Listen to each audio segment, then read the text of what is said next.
In the 5th year of my mission to win over the male lead, William Donovan forgot my birthday. Again. Instead, it was the villainous Stella Rhodes who sent a message right on time. Your birthday? So what? I snapped my fingers, and he still comes running, doesn't he? This time, I didn't follow the system's recommendation to break down in tears. Instead, I replied to her, thanks. You're the only one who remembered my birthday today. She replied instantly with a. Then my phone started buzzing nonstop. Wait, did you send that to the wrong person? Seriously? Are you for real? That's pathetic. So, what do you want for your birthday then? Ugh, fine, I'll come find you. You're allergic to mangoes, so I'll order a strawberry cake, okay? Honestly, you're such a pain. The moment the doorbell rang, I gave the system a small smile. You only said I had to win over the main character of this world. You never specified it had to be the male lead, did you? The usually chatty system went quiet for a moment. Then it stammered, trying to explain. What do you mean? The target is obviously the male lead. You and William are destined to be happy together. I couldn't help but laugh, a bitter, self-mocking sound. Ever since I arrived at the Donovan estate 5 years ago, the system had been selling me a fantasy, insisting that the current neglect and grievances were just tests of love, that William and I were fated for a happily ever after. Too bad. Now, I wasn't so sure I wanted that ending anymore. I ignored the system and got up to answer the door, but the face that greeted me was William's, etched with impatience. He shot me a cold glare. Even if I forgot our arrangement, you didn't have to pull a stunt like this, using Stella to force me to see you. Ava, I never knew you were so manipulative.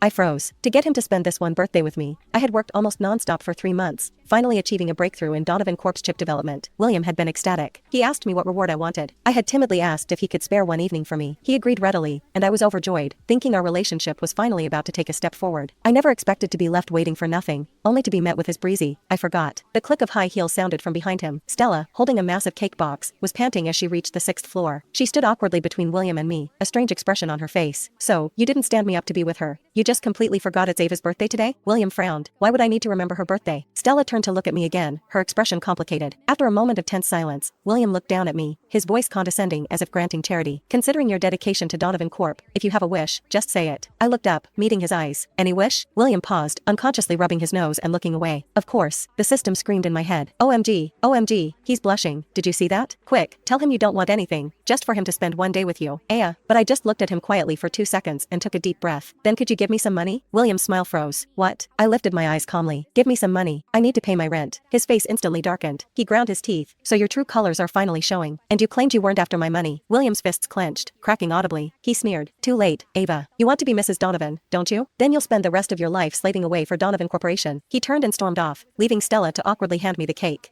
Happy birthday. I managed a weak smile. I know you only came to laugh at me, but thank you anyway. I closed the door, and the system started wailing again. Oh my god, what were you just doing? He forgot your birthday. He was clearly feeling guilty. Why didn't you use that to your advantage instead of saying something like that? I glanced down at the overdue rent notice from my landlady. What else was I supposed to do? A girl's got to live. For all these years, William had despised me. I was the chief engineer at Donovan Corp, yet my salary was lower than the cleaning staff's. The system was taken aback. But that's just the male lead.